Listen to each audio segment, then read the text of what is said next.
invested in. That's why in our stuff we say things like that, whether it's elders, whether it's congress, whether it's senators, whether it's Huey, they walk up to the door of freedom and turn around.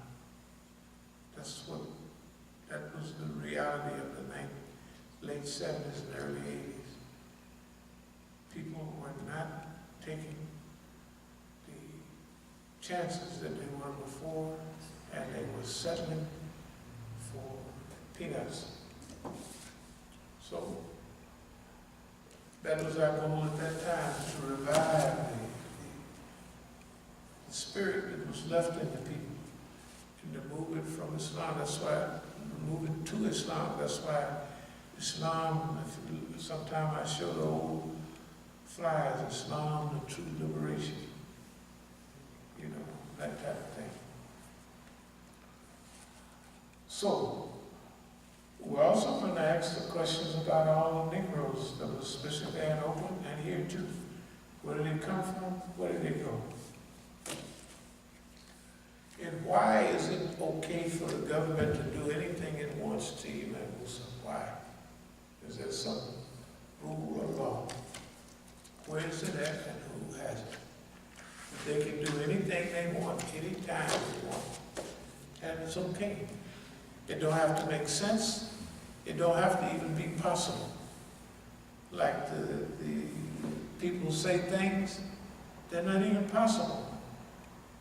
But nobody goes over there. I ain't heard nobody in Oakland go and say, "No, you talking about, you said Imam Musa what?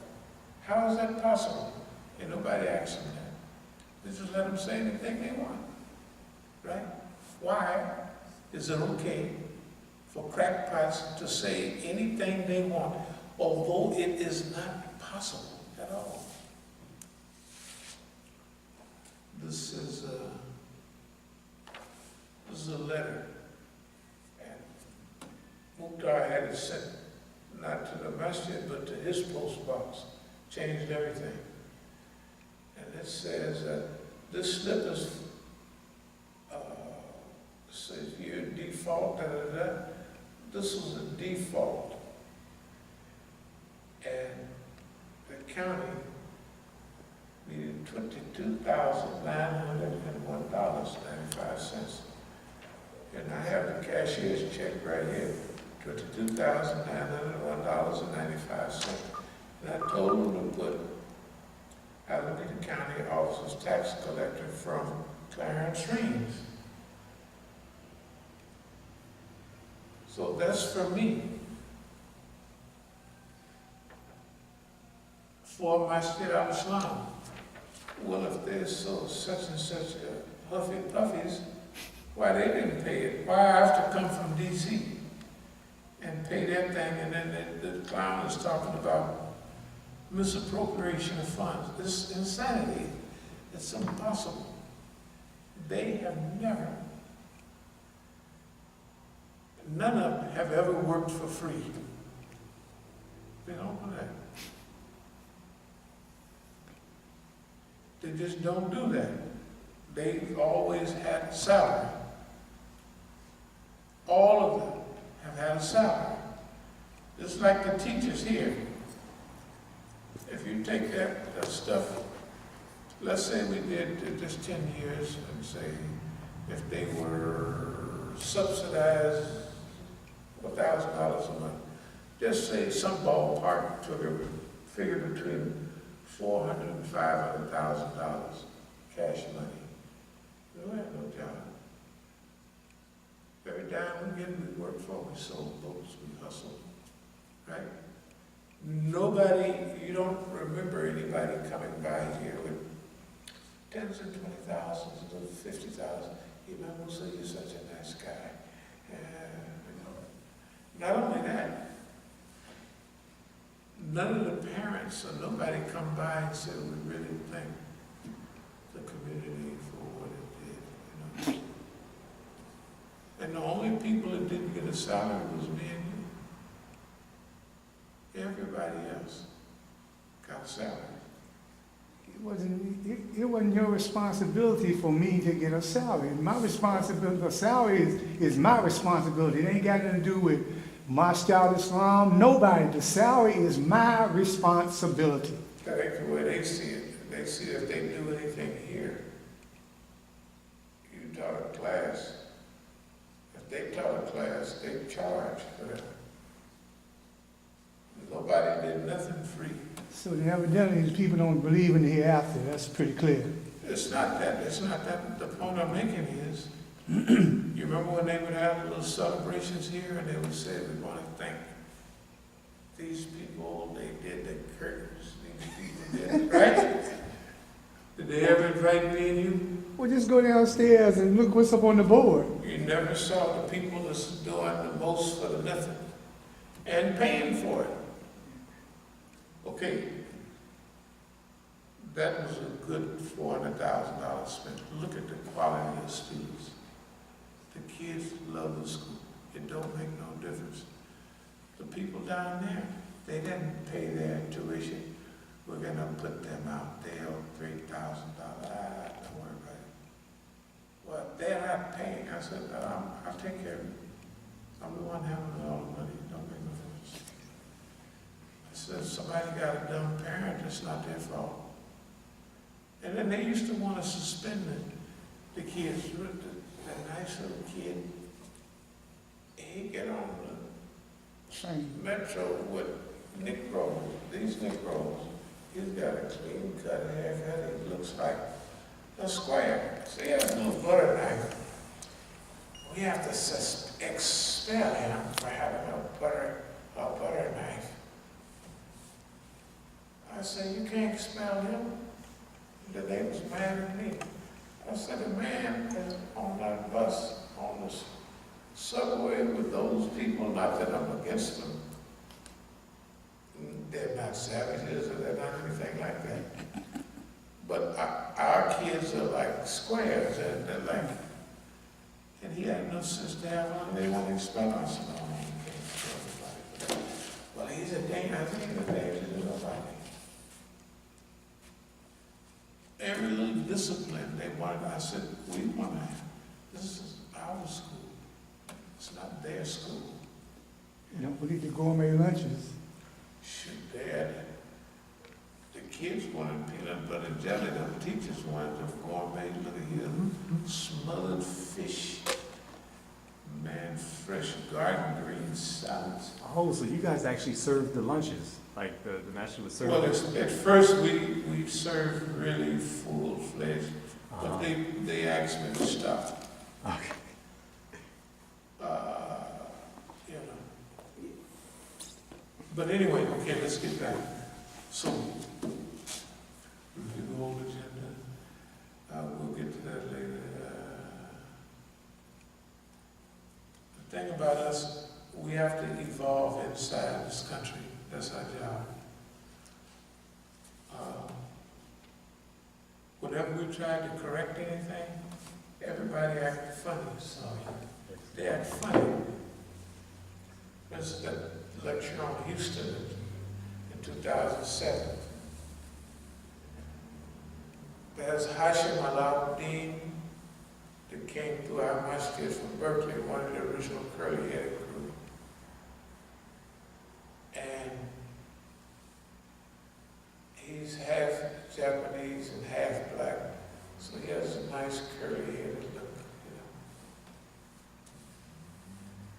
know. And some of the Negro girls and sisters at Berkeley kind of like him. You know how they are in school. They like by his looks and stuff. And he basically said in our masjid at one meeting, he said the same thing one of my old friends had said a long time. It's similar to you couldn't melt a black woman and pour her on me. You know? He's married to an Iranian now. But he's down there in Houston teaching a class at the Ghazali School. I go raise funds, I know all the people. I have a little fan club there at that time. And like junior high school kids. So that's when I go down and bust up. That's the time when the brothers from Carolina and all that are coming here. Mhm. And they had that shenanigans. Okay, them brothers from Carolina, I met them in Houston in 1982. Hmm. So I pulled their whole card in 82. So I knew where they was coming from already.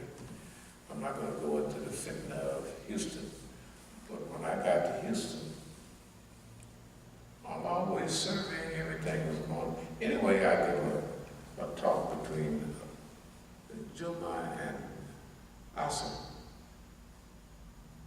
And I tell them basically what's going on. And I said, I got CDs out on the table that explains all of this. Man, one of the Pakistani guys, his eyes are revolving around his head.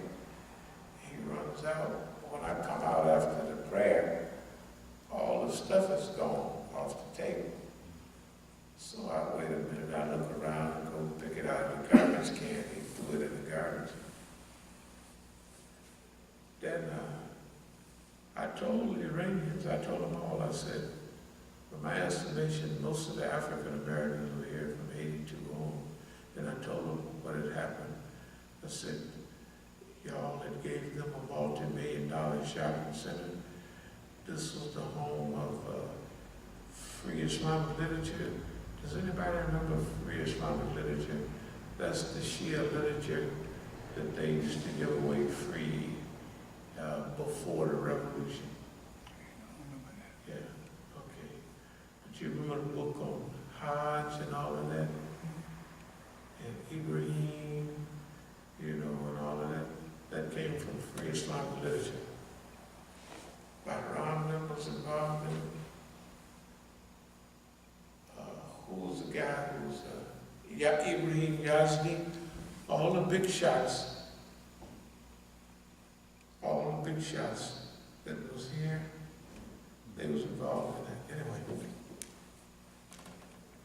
so I told them, I said, y'all had African Americans come from Cleveland, come from here, come from there, in Carolina, and they all focused on here.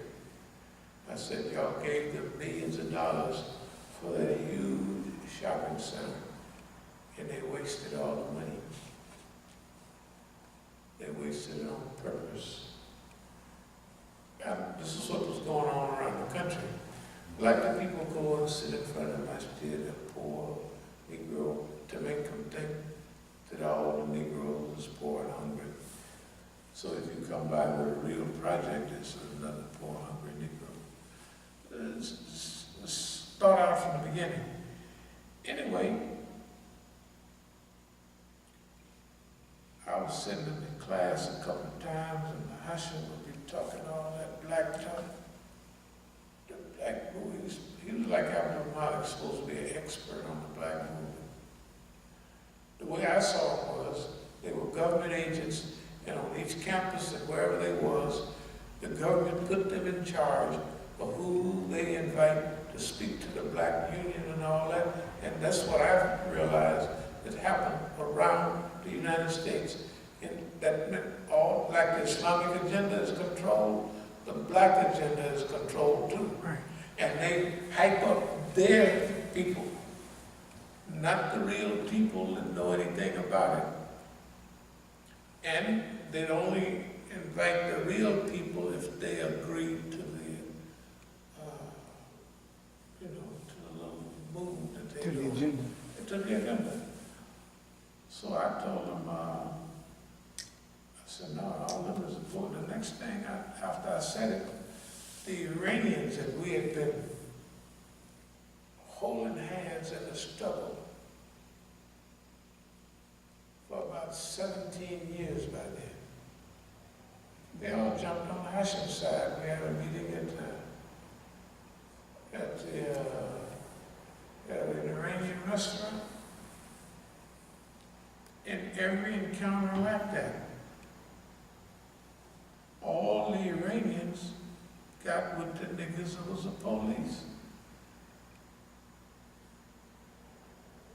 Every time. So I said, oh my goodness, look at here.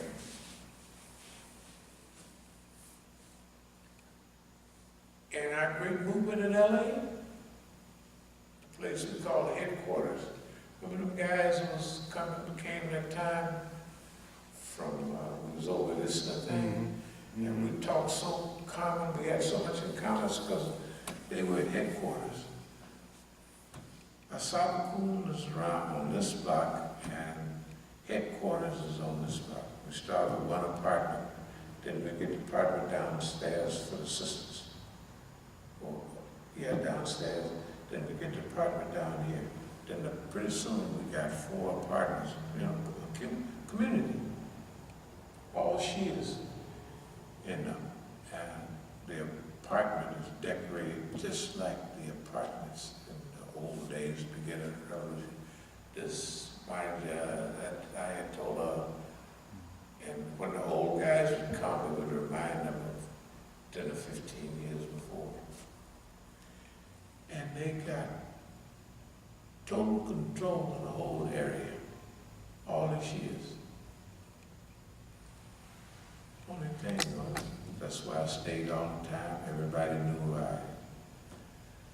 But who was behind that?